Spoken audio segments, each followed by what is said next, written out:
इसमें पढ़ेंगे हम गुण और कर्म में वैधर्म्य। वैधर्म्य मतलब डिसिमिलरिटीज, मतलब गुण और कर्म में क्या क्या डिसिमिलरिटीज हैं। गुण और कर्म, गुण क्या होता है, गुण में चेष्टा नहीं होती। भाई गुण में चेष्टा नहीं होती, गुण में क्या चेष्टा होगी। मान लो कोई लाल कलर की गेंद है, तो उस लाल कलर की गेंद का जो गुण है वो क्या है, लाल कलर है, तो उस लाल कलर में कोई चेष्टा थोड़ी होगी। चेष्टा तो उस द्रव्य में हो रही है। जैसे जैसे देखो, ये आपने कह रहा है कि ये कोई पर्सन है, तो इस पर्सन के हाथ में लाल कलर की गेंद है, तो इसने ये गेंद ऊपर की ओर फेंक दी, तो इसमें क्या हुई, गति हुई। गति मतलब इसमें क्या हुआ, कार्य हुआ, कर्म हुआ। तो इसने लाल कलर की गेंद ऊपर की ओर फेंक दी। तो अब मैं देखो ना, तो इसमें क्या है, वो द्रव्य, लाल कलर की जो गेंद है वो क्या एक द्रव्य है, और उसमें जो ऊपर की ओर फेंक दिया वो उसकी गति हो गई। अब जो उसका लाल कलर है वो उसका क्या हो गया, गुण हो गया। तो यही तो बोल रहा है कि गुण में चेष्टा नहीं होती। अगर मान लो इस गुण में भी चेष्टा होती या इस गुण में भी कर्म होता, ठीक है, तो वो क्या होता, वही ये जैसे ऊपर की तरफ गई, तो ये कह रहा गेंद ऐसे जाएगी, ऐसे जाएगी, ऐसे जाएगी, और ये गुण में भी चेष्टा होती तो ये गुण इसका अलग जाता। पर ऐसा नहीं होता, वो लाल कलर की गेंद की तरफ ही आता है, यानी कि इसमें खुद की कोई चेष्टा नहीं होती। कहने का मतलब ये है कि अगर आप कोई लाल कलर की गेंद को ऊपर की ओर फेंकते हो और गुण में भी चेष्टा होती तो गुण में भी चेष्टा होती, जो उसका लाल कलर है वो गेंद से अलग हो जाता, मतलब गेंद नीचे तरफ इधर जाती और लाल कलर कहीं और जाता। तो इस तरह से बताया जा रहा है कि गुण में चेष्टा नहीं होती। कर्म चेष्टावान होता है। भाई कर्म तो चेष्टावान ही होगा। जैसे मान लो आप अपने हाथ में कर्म करा रहे हो, वो आप बोल पा रहे हो, वो भी कर्म है, तो कर्म चेष्टावान होता है। आप पेन को उठा पा रहे हो, वो भी कर्म है, तो कर्म चेष्टावान होता है। गुण संयोग और विभाग का स्वतंत्र कारण नहीं होता। भाई संयोग और विभाग का जो गुण होता है वो संयोग विभाग का स्वतंत्र कारण नहीं होता। संयोग विभाग को समझो पहले, वो क्या होता है, वो होता है कर्म। मतलब कह रहा है किसी चीज़ का संयोग करा देना कहीं से, कहीं का कह रहा है, मतलब संयोग, जैसे पेन को मैं उठा रहा हूँ, यहाँ से विभाग कर रहा हूँ, हाथ से संयोग कर रहा हूँ, तो वो किसके है, वो कर्म कराता है। भाई संयोग विभाग कौन कराता है, सही कर्म की डेफिनेशन ही है कि किसी चीज़ का संयोग और विभाग कराना। तो गुण कह रहा है, गुण ऐसा नहीं कराता।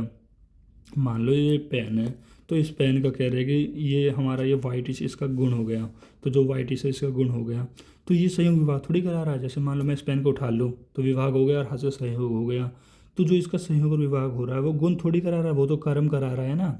तो यही बोल रहा है कि जो गुण है वो संयोग विभाग नहीं करा रहा। संयोग विभाग का मतलब क्या है, संयोग मतलब जोड़ना किसी चीज़ को, विभाग मतलब तोड़ना, मतलब किसी चीज़ से यहाँ से कॉम्बिनेशन, संयोग मतलब कॉम्बिनेशन कर देना, ठीक है, विभाग मतलब सेपरेट कर देना, इस तरह से।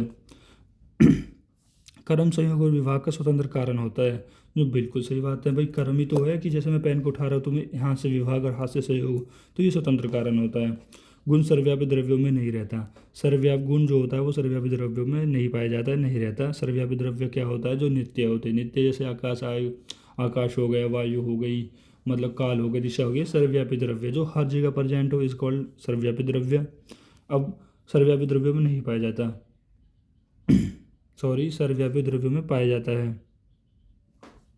जैसे सर्वव्यापी द्रव्यों में पाया जाता है, जैसे आकाश हो गया, तो आकाश का खुद का भी गुण होगा, आकाश हो गया, काल हो गया, मन हो गया, इन सब के कह रहे हैं खुद के गुण होते हैं। लेकिन जो कर्म, जो सर्वव्यापी द्रव्य होते हैं उनमें नहीं पाया जाता। भाई कर्म सर्वव्यापी द्रव्यों में कैसे पाया जाएगा, जो सर्वव्यापी द्रव्य है वो तो हर जगह प्रेजेंट है। आकाश है, आकाश कह रहा है कि हर जगह प्रेजेंट है आकाश, तो उसमें कह रहा है कर्म नहीं हो सकता ना, यानी स्वयं विभाग नहीं करा सकता। भाई आप कैसे बताओगे कि मान लो ये पूरा आकाश, ये एटमॉस्फेयर है पूरा, तो ये मान लो ये खाली जगह है, ये पूरा है, ये एक किताब नहीं, ये जो ये हमारा एटमॉस्फेयर है, तो ये खाली जगह है, तो इसमें से आप मान लो ये पेन को मैंने इस हवा में से, इस हवा में यहाँ से यहाँ ले आया, तो मैं कैसे बोलूँगा कि मैंने यहाँ से इसका विभाग कर दिया, यहाँ इसका संयोग कर दिया। तो आकाश तो हर जगह है ना, तो उसका संयोग विभाग नहीं हो रहा, संयोग विभाग नहीं हो रहा मतलब कर्म नहीं हो रहा।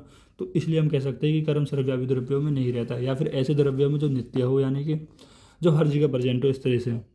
नित्य नहीं बोलोगे आप, सर्वव्यापी जो भी वो हो, इस तरह बोलोगे।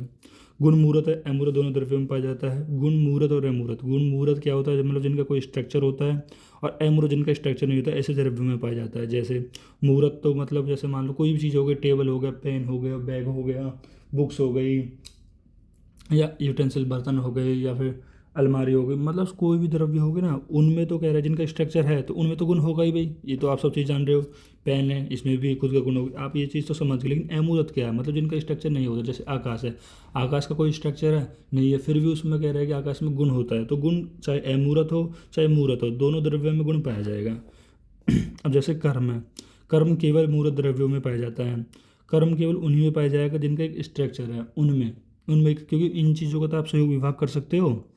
और जैसे मान लो, अब अमूर्त द्रव्यों में क्यों नहीं पाया जाता? अब अमूर्त द्रव्य होता कोई, अमूर्त द्रव्य मतलब जिनका कोई स्ट्रक्चर ही नहीं है, जैसे आकाश है, आकाश का कोई स्ट्रक्चर ही नहीं है, तो आप उसमें सहयोग विभाग नहीं कर सकते, कर्म ही नहीं कर सकते, तो इसलिए कर्म केवल मूर्त द्रव्य में पाया जाता है।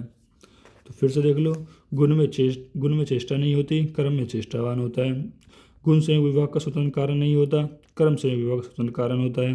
गुण सर्वव्यापी द्रव्यों में पाया जाता है, कर्म सर्वव्यापी द्रव्यों में नहीं पाया जाता। गुण मूर्त और अमूर्त दोनों द्रव्यों में पाया जाता है, कर्म केवल मूर्त द्रव्यों में पाया जाता है। ये इसके हो गए हमारे पास डिसिमिलरिटीज़। Thank you guys.